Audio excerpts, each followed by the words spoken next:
प्रभु यीशु मसीह के नाम में आप सभी लोगों को जय मसीह की आशा करता हूँ। आप सब लोग प्रभु में सुरक्षित होंगे और प्रभु का मैं धन्यवाद करता हूँ कि प्रभु ने आज का दिन दिखाया और एक बार फिर से इस वीडियो के माध्यम से आप लोगों से बात हो पा रही है। सो प्रभु का धन्यवाद हो आज के दिन के लिए। आइए वचन में जाने से पहले छोटी सी प्रार्थना करें। प्यारे पिता परमेश्वर, तेरा बहुत बहुत धन्यवाद, तूने आज का दिन दिखाया है प्रभु जी। प्रभु जी, मैं प्रार्थना करता हूँ कि जो वचन का बीज आज आपने हम सब के लिए रखा है पिता परमेश्वर, प्रभु हम अपने हृदयों को खोलें प्रभु, और उस वचन के बीज को प्रभु अपने हृदय में रखें और प्रभु जहाँ जहाँ जाएं प्रभु तेरे नाम की महिमा करें, तेरे नाम का प्रचार करें, यीशु मसीह के नाम में, आमीन। आज का जो हमारा जो विषय है वो है आज इस घर में उद्धार आया है। और मुझे आशा है कि बहुत सारे लोग समझ गए होंगे कि मैं आज किस विषय पे प्रचार करने जा रहा हूँ। हाँ, आप लोग बिल्कुल सही समझ रहे हैं कि आज मैं चुंगी लेने वाले जक्कई के ऊपर प्रचार करने जा रहा हूँ। मेरे संग पढ़ने के लिए निकाल लीजिए लूका उसका 19 अध्याय उसका 1 से 10 पद। यहाँ मैं आपके सामने पढ़ूंगा। वह यरीहो में प्रवेश करके जा रहा था। वहाँ जक्कई नामक एक मनुष्य था जो चुंगी लेने वालों का सरदार था और दानी था। वह यीशु को देखना चाहता था कि वह कौन सा है, परंतु भीड़ के कारण देख ना सकता था क्योंकि वह नाटा था। तब उसको देखने के लिए वह आगे दौड़कर एक गुलेर के पेड़ पर चढ़ गया, क्योंकि यीशु उसी मार्ग से जाने वाला था। जब यीशु उस जगह पहुंचा तो ऊपर दृष्टि करके उससे कहा, हे जक्कई, झट उतर आ, क्योंकि आज मुझे तेरे घर में रहना अवश्य है। वह तुरंत उतरकर आनंद से उसे अपने घर ले गया। ये देखकर सब लोग कुड़कुड़ाकर कहने लगे, वह तो एक पापी मनुष्य के यहाँ जा उतरा है। जक्कई ने खड़े होकर प्रभु से कहा, हे प्रभु, देख, मैं अपनी आधी संपत्ति कंगालों को दे देता हूँ, और यदि किसी का कुछ भी अन्याय करके ले लिया हो तो उसे चौगना फेर देता हूँ। तब यीशु ने उससे कहा, आज इस घर में उद्धार आया है, इसलिए कि ये भी अब्राहम का एक पुत्र है, क्योंकि मनुष्य का पुत्र खोए हुओं को ढूंढने और उनका उद्धार करने आया है। धन्यवाद पिता इस सुंदर वचन के लिए। आज जो हम देखेंगे चुंगी लेने वाले जक्कई के ऊपर आज मैं प्रचार करने जा रहा हूँ, और मेरा पूरा विश्वास है कि इससे पहले भी आप लोगों ने इस अध्याय को पढ़ा होगा। हम आइए इस पे अध्ययन करें। पहला पद जब हम देखते हैं तो उस पे लिखा है, वह यरीहो में प्रवेश करके जा रहा था। कौन? प्रभु यीशु मसीह। जैसा कि अगर आपने मेरी पिछली वीडियो जो थी निकोदेमुस के ऊपर जो थी वो अगर आपने देखी होगी, तो जहाँ तक मुझे याद है मैंने उसमें आपको बताया था कि यीशु मसीह का जो प्रचार का जो दायरा था, जो कितने दायरे में प्रभु यीशु मसीह ने प्रचार किया था। प्रभु यीशु मसीह का जो प्रचार करने का जो दायरा था वो करीब करीब 120 किलोमीटर तक था, और उसी में ये यरीहो भी आया करता था, और यरदन नदी के पास जो कहलाता था। यीशु मसीह जो थे यरीहो में प्रवेश करके जा रहे थे। वहां जक्कई नामक एक मनुष्य था जो चुंगी लेने वालों का सरदार था और धानी था। जक्कई सिर्फ चुंगी लेने वाला नहीं था, चुंगी लेने वालों का सरदार था।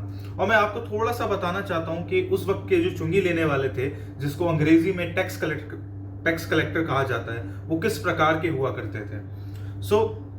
पहले के समय के जो टैक्स कलेक्टर हुआ करते थे, सपोज कि किसी चीज पर अगर 10% का टैक्स है तो वो जबरन उससे 20%, 30%, 40% ले लिया करते थे, बाकी अपने पास रखते थे और बाकी दे दिया करते थे। अच्छा, उस वक्त के लोग जो थे उनके विरुद्ध में भी नहीं जा सकते थे। क्यों? क्योंकि उनके पीछे अधिकारी हुआ करते थे, उनके पीछे बड़े बड़े लोग हुआ करते थे। तो जो उस वक्त के जो आम नागरिक हुआ करते थे वो काफी इन लोगों का सताव सहा करते थे, और उनके वो विरुद्ध भी नहीं जा पाते थे। क्यों नहीं जा पाते थे? क्योंकि उन्हें पता था यदि अगर हम इनके विरुद्ध जाएंगे तो अधिकारी भी इनके संग हैं, लोग प्रशासन भी इनके संग है, तो हम इनके विरुद्ध जाए तो जाए कैसे। तो उस समय के लोग जो थे वो काफी उस समय के जो टैक्स कलेक्टर हुआ करते थे उनका सताव झेला करते थे। और जक्कई जो था वो तो चुंगी लेने वालों का सरदार था, और जो जक्कई लोगों से वसूला करता था वो वसूल के काफी वो रिच हो चुका था, काफी धनी हो चुका था, जैसे कि हम वचन में पढ़ पा रहे हैं। तीसरे पद में देखेंगे, वह यीशु को देखना चाहता था कि वह कौन सा है, परंतु भीड़ के कारण देख ना सकता था क्योंकि वह नाटा था। अब जैसे कि मैंने आपको पिछली वीडियो में भी बताया था और फिर से एक बार बताता हूँ कि यीशु मसीह की जो सेवा का जो दायरा था वो कितना था, करीब करीब 120 किलोमीटर। जो ज्ञाता लोग हैं वो कहा कहा करते हैं, जो बाइबल के ज्ञाता लोग, जो प्रोफेसर्स हैं, उनका जिन्होंने हिस्ट्री पढ़ी है बाइबल की, वो बताते हैं और बाइबल भी इस प्रकार से बताती है कि यीशु मसीह का जो दायरा था वो कितने एरिया की सीमित में था। सो आज का जो जैसा समय है, वैसे तो अगर कुछ भी एक सोशल मीडिया पे पोस्ट कर दें कुछ भी चीज़, तो वो झट से वायरल हो जाती है। लेकिन पहले के टाइम पे ऐसा नहीं हुआ करता था। पहले के टाइम पे चीज़ों को फैलने में काफ़ी समय लगा करता था। और जब यीशु मसीह आए थे तो यीशु मसीह इस शिक्षा को लेकर आए थे, मन फिराओ सरकार आज निकट है। तो जब यीशु मसीह इस तरीके से जब प्रचार कर रहे थे तो लोगों के बीच में काफ़ी वो धीरे धीरे धीरे धीरे वायरल होते चले जा रहे थे, एक तरीके से पॉपुलर होते चले जा रहे थे। और यीशु मसीह को लोग जान तो रहे थे कि हाँ, यीशु मसीह नामक एक व्यक्ति है, या तो ये भविष्यवक्ता है, या तो ये परमेश्वर से गुरु होकर आया है। लोग उसको जान तो रहे थे, लेकिन काफ़ी सारे लोग उसको जैसे आज के समय में तो सोशल मीडिया के द्वारा कोई भी किसी को भी देख सकता है, लेकिन उस समय में अगर हम जाएंगे तो लोगों की बातों को तो सुन लिया करते थे, लेकिन देख नहीं पाते थे। सो जक्कई ने यीशु मसीह के बारे में सुना तो था, लेकिन तीसरे पद में अगर हम देखेंगे तो यहाँ पे लिखा है वह यीशु को देखना चाहता था कि भी कौन सा है, कि भीड़ में से वो कौन सा है। और आगे लिखा है परंतु भीड़ के कारण देख ना सकता था क्योंकि वह नाटा था। अब जक्कई के संग एक दिक्कत थी कि वो बहुत ही शॉर्ट हाइटेड था, वो बहुत ही नाटा था, इस वजह से वो देख नहीं पा रहा था कि प्रभु यीशु मसीह है कौन। तब उसको देखने के लिए वह आगे दौड़कर एक गुलेर के पेड़ पर चढ़ गया। अब देखिए, अगर आप जक्कई इस अध्याय को अगर आप देखेंगे तो मैंने जो अनुभव किया है, जो मैंने जो सीखा है, आप देखेंगे कि 2 पद से लेकर 9वें 10वें पद तक कैसे जक्कई की लाइफ में ट्रांसफॉर्मेशन आता जाता है। अब आप देखिए, जक्कई जो था वो तुरंत क्या उसने किया कि उसको देखने के लिए वह आगे दौड़कर एक गुलेर के पेड़ पर चढ़ गया। अब देखिए, आप देखेंगे कि जक्कई जो था केवल चुंगी लेने वाला नहीं था, वो चुंगी लेने वालों का सरदार था। आप सोचिए कि उस क्षेत्र के अंदर जक्कई का काफी नाम था, भले ही लोग उसके मन में उसके लिए बैर रखा करते थे उसके व्यवहार की वजह से, लेकिन उस क्षेत्र के अंदर जक्कई का काफी नाम हुआ करता था। लेकिन उसने अपनी इमेज की, उसने क्या पहन रखा है, बच्चे उस पर हंसेंगे, महिलाएं उसके ऊपर हंसेंगी, लोग उसके ऊपर हंसेंगे, उसने कुछ नहीं सोचा। वो तुरंत क्या किया, उसने गुलेर के पेड़ पर चढ़ गया क्योंकि यीशु उसी मार्ग से जाने वाला था। अब देखिए, ये काफी कैलकुलेटिव भी था क्योंकि जाहिर सी बात है कि टैक्स कलेक्टर था, तो काफी इसका दिमाग चलता था। तो इसने प्रेडिक्शन लगा लिया कि भीड़ अभी उस तरफ है और यीशु मसीह जो है इस तरफ से जाने वाले हैं। तो उसने क्या किया, उसने दिमाग लगाया और जिस रोड से यीशु मसीह जाने वाले थे उसने प्रेडिक्शन लगा ली और वो तुरंत उस गुलेर के पेड़ पर जाकर बैठ गया, क्योंकि उसने सोचा कि मैं छोटा हूं तो देख तो पाऊंगा ही नहीं, तो क्यों ना कि मैं ऊपर से इसको देख लूं, यीशु मसीह जो है। तब आप देखेंगे 5वें पद पे, जब यीशु उस जगह पहुंचा, देखिए यीशु मसीह उस जगह पे पहुंच भी गए जो उसने प्रेडिक्शन लगाई थी, तो ऊपर दृष्टि करके उससे कहा, हे जक्कई झट उतर आ, क्योंकि आज मुझे तेरे घर में रहना अवश्य है। अब देखिए, यीशु मसीह जो है वो परमेश्वर है, और परमेश्वर जो है अपनी सृष्टि को जिसने बनाया, तो हर व्यक्ति को तो वो जानेगा ना। हमको यीशु मसीह ने बनाया, तो अपने लोगों को यीशु मसीह नहीं जानेंगे क्या? बहुत सारे लोग बोलते हैं कि कैसे उस यीशु मसीह को उसका नाम पता था। क्यों नहीं पता? वो परमेश्वर है, क्यों नहीं पता होगा? अब देखिए, यीशु मसीह उस जगह पे पहुंचे और जक्कई से कहा, झट उतर आ, आज मुझे तेरे घर में रहना अवश्य है।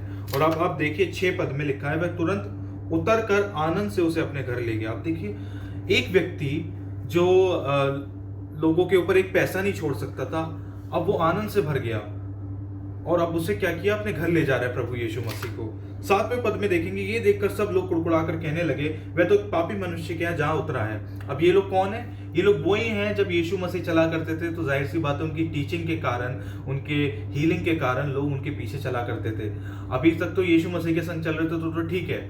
अब जैसे एक पापी मनुष्य के यहाँ जा बैठा है यीशु मसीह, तो उसको जज करने लगे। और ये आज के समय में भी होता है। अगर आपको इंपॉर्टेंस मिल रही है तो सब चंगा सी, लेकिन जैसे ही किसी ऐसे व्यक्ति को इंपॉर्टेंस मिलने लगती है जिसका हो सकता है समाज के अंदर व्यवहार खराब हो, तो हमारे अंदर क्या होता है, कुड़न की एक भावना आने लगती है। और आप देखेंगे 8वें पद पे, जक्कई ने खड़े होकर प्रभु से कहा, हे प्रभु, देख मैं अपनी आधी संपत्ति कंगालों को देता हूं, और यदि किसी का कुछ भी अन्याय करके ले लिया हो तो उसे चौगना फेर देता हूं। अब जक्कई ने यहाँ पे क्या कन्फेस किया कि हे प्रभु, यदि अगर मैंने किसी का भी अन्याय करके लिया है तो मैं उसको चौगना फेर दूंगा। अब देखिए इस बात पर यीशु मसीह क्या कहते हैं। यीशु मसीह कहते हैं 9वें पद में, तब यीशु ने उससे कहा, आज इस घर में उद्धार आया है, आज इस घर में उद्धार आया है। अब 6 पद में जब आप देखेंगे तो उसमें लिखा था कि जक्कई उसे आनंद से अपने घर ले गया।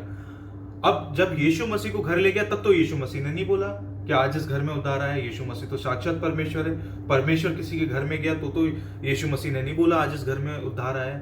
जब जक्कई ने अपने पापों का अंगीकार रिपेंट किया तब यीशु मसीह ने बोला कि आज इस घर में उद्धार आया है। मैं अपने विषय से बाहर नहीं जा रहा हूँ, बस थोड़ा सा आपको क्योंकि मेरा फर्ज है कि मैं आपको सही शिक्षा दूं जो प्रभु का वचन बताता है। अब आप देखिए आज के समय में बहुत सारे लोग होते हैं जो अपने नाम के संग न जाने क्या क्या अपोस्टल प्रॉफिट लगा रहे हैं। किसी के यहाँ पे भी जाते हैं, बोलते हैं इस प्रकार से। वीडियो आपको यूट्यूब पे देखने को बहुत सारी चीज़ें इस प्रकार की मिल जाएंगी। घर पे जा रहे हैं, बता रहे हैं कि अरे अब तक इस घर में दुष्ट आत्मा थी, जैसे ही मेरा पैर पड़ा अब सब सही हो गया। क्या आपको लगता है ऐसा होता है? नहीं। प्रभु यीशु मसीह तो खुद परमेश्वर थे। जब वो जक्कई के पास गए, जक्कई के घर में गए तो नहीं बोला कि आज इस घर में उद्धार आया है। जब जक्कई ने अपने पापों का अंगीकार किया तब यीशु मसीह ने बोला कि आज इस घर में उद्धार आया है। हो सकता है कि मैं किसी को जज नहीं कर रहा हूँ, न्याय नहीं कर रहा हूँ, क्योंकि वो हम नहीं कर सकते। लेकिन हो सकता है कि आज आप भी अपने पापों में फंसे हों। आप अंगीकार कर रहे हो कि हाँ प्रभु मैं अंगीकार कर रहा हूँ, लेकिन फिर से हो सकता है कि फिर से आप उस पाप में चले जाएं। जक्कई ने पता है क्या किया? जक्कई ने कार्य किया। जक्कई ने क्या बोला? जक्कई ने बोला यदि अगर मैंने किसी का अन्याय करके ले लिया हो तो मैं उसको चौगना फेर दूंगा। जब आप रिपेंट करना बहुत जरूरी है, लेकिन रिपेंटेंस के संग संग कार्य करना भी जरूरी है। Repentance plus action bring salvation. अगर आप रिपेंट कर रहे हैं which is very good, but उसके संग संग आपको एक्शन भी लेना है, जैसे जक्कई ने लिया। उसने क्या बोला? यदि अगर मैंने किसी का अन्याय करके ले लिया हो तो मैं उसको चौगना फेर देता हूं। So repentance plus action bring salvation. और आप देखिए यीशु मसीह ने क्या बोला। यीशु मसीह ने 9वें पद में बोला, आज इस घर में उद्धार आया है इसलिए कि ये भी अब्राहम का एक पुत्र है। जैसे ही प्रभु यीशु मसीह के सामने हम अंगीकार करते हैं, जैसे ही अपने पापों का अंगीकार करते हैं, जैसे ही परमेश्वर को अपना लेते हैं, वैसे ही हम अब्राहम की संतान बन जाते हैं। हम भी अब्राहम की संतान में शामिल हो जाते हैं। आगे आप देखेंगे 10वें पद पे, क्योंकि मनुष्य का पुत्र खोई हुओं को ढूंढने और उनका उद्धार करने आया है। अब आप देखिए मैं जानता हूं जक्कई के व्यवहार के कारण वहां पे बहुत सारे लोग थे जो उसके अगेंस्ट थे, और वो ठीक भी था, लेकिन उसके व्यवहार के कारण कोई उससे बात भी नहीं करना चाहता था। वो उन्हीं सारी चीज़ों में उलझा हुआ था, और उसने देखा कि एक भीड़ जिसके पीछे चल रही है, आज वो मुझसे कह रहा है कि मुझे तेरे घर में जाना है।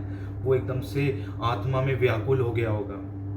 जब साक्षात प्रभु यीशु मसीह को उसने देखा होगा तो गिर गया होगा, और उसने अंगीकार किया प्रभु यीशु मसीह के संग। बाइबल बताती है खड़े होकर उसने बोला कि मैंने यदि अगर किसी का अन्याय करके भी ले लिया हो तो मैं उसको चौगना फेर देता हूँ। और यहाँ पे 10वें पद में लिखा है, क्योंकि मनुष्य का पुत्र खोए हुओं को ढूंढने और उनका उद्धार करने के लिए आया है। सच में प्रभु यीशु मसीह इतना महान परमेश्वर है कि वो मेरे जैसे लोगों के लिए आया, वो आया। उसने मार खाई, वो सलीब पर चढ़ा और तीसरे दिन मुर्दों में से जी उठा, सिर्फ और सिर्फ मेरे जैसे लोगों के खातिर। और 10वें पद में हमने देखा कि वो खोए हुए को ढूंढने और उनका उद्धार करने के लिए आया। जक्कई भी एक समय पे खोया हुआ था। अपने व्यवहार के कारण लोग उससे बात नहीं करना चाह रहे थे, लोग उसका एक वो सॉफ्ट कॉर्नर नहीं देख पा रहे थे। लेकिन जैसे ही प्रभु यीशु मसीह साक्षात उसने परमेश्वर को देखा अपने आंखों के सामने, वो तुरंत गिर गया और खड़े होकर उसने अंगीकार किया कि हाँ प्रभु मैं पापी था, और यदि अगर मैंने किसी का अन्याय करके भी ले लिया हो तो मेरे प्यारे प्रभु मैं उसको चौगना फेर देता हूँ। इस लाइन को आप हमेशा याद रखें, repentance plus action bring salvation. प्रायश्चित कीजिए, अपने पापों के लिए क्षमा मांगे, लेकिन उनके संग संग कार्य भी करें, एक्शन भी लें। और repentance plus action bring salvation. आशा करता हूं आज के इस अध्याय से, इस टॉपिक से आप लोगों ने बहुत कुछ सीखा होगा, और इस वीडियो को लोगों के संग साझा करें, ताकि वो भी प्रभु के वचन से कुछ सीख पाएँ और लोगों के संग साझा करें और ऐसे ही बने रहें। मिलता हूँ बहुत जल्दी आपसे एक दूसरी वीडियो में। सो सभी को बाय बाय, सभी को जय मसीह की।